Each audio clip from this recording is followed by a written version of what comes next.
memories.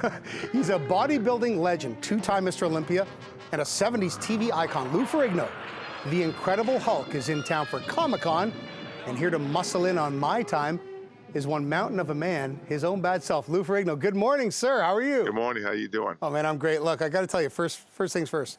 I went out as you, as a kid, twice for Halloween. Not the Hulk, but you as the Hulk, and I scored the top candy of all the kids in my hood. So thank you for that. That's why a lot of mothers hated me, because all the kids, they would be breaking couches, breaking TVs, putting makeup on. Well, I did that too. I'd be body slamming my brother, and things did break. You've heard it. Exactly. Look, it is such a thrill for me to speak to you. I've always been a big fan, and Comic-Con is happening. You do a lot of these fan expos, and that experience. Now we get to meet and greet, and press the flesh in real time again after 2 years of COVID restrictions. When you go to these things, Lou, what do fans most want to know about you and talk to you about?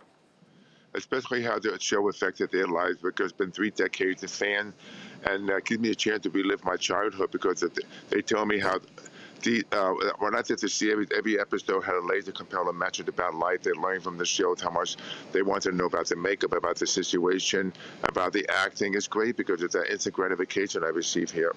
Yeah, and the full body paint, the makeup. Tell us about that, because I remember reading as a kid when you started doing the show, how difficult that was. Well, you can have to be on the set like 4:30, sometimes 5 in the morning. The makeup was like 3.5 hours. They had to apply the forehead, the nose piece, and the body makeup like 4 coats of makeup. So it'd be 3.5 hours. But the hardest, the most difficult part was had to be retouched all day long. I had to sit in the motorhome with the air conditioner on my face. I couldn't eat lunch with the crew. So basically, I was like a prisoner. Wow, isolated. Maybe that made you angrier, so you you wonder why I was so method pissed. act. Lou, I read that you recently got cochlear implants. How's this changed your life?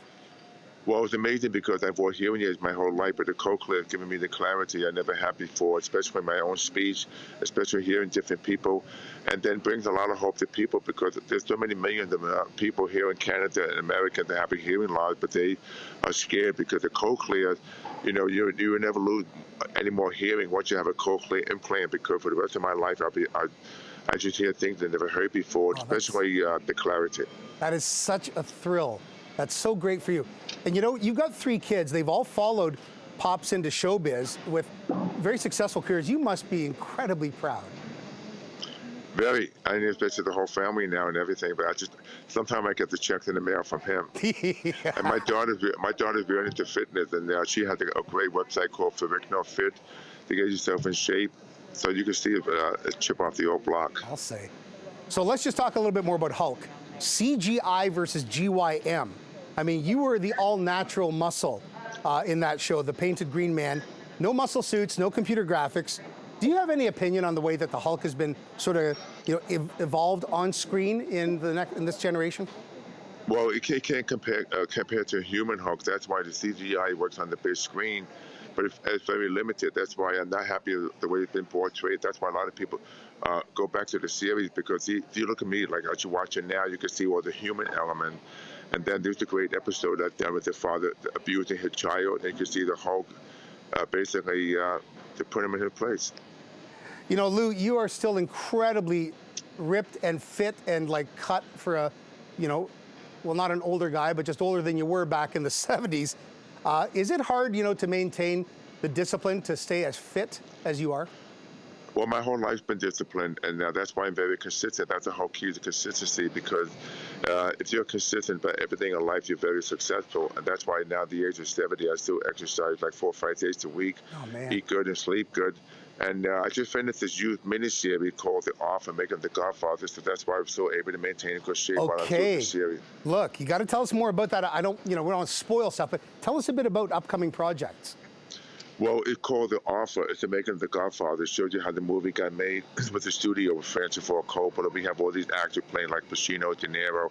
I play Lenny Montana, Lucy Brasi. That's a hitman. Awesome. It's a 10-episode miniseries, and this year the 50th anniversary of Godfather. Right. Oh, Lou, I can't wait to see that. Perfect casting for you. Okay, last thing. Any advice for would-be, wannabe, and young bodybuilders out there that are starting into the fitness regime right now? And what's the question? Anybody that's out there watching that's just getting into bodybuilding now in the fitness world, what is your advice to these people?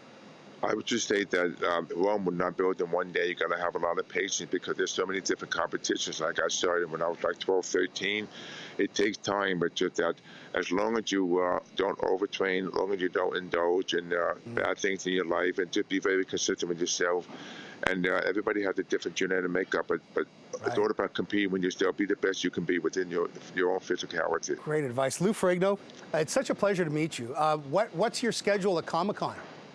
I'll be here from 12 on all day. I'll be here all weekend. I can't wait to meet my fans. Awesome. And you can see right behind me, my booth talking to you. So I'm really excited to see everybody back here in Toronto. We are so happy to have you here in Toronto. Thanks, Lou Ferrigno. Have a good day.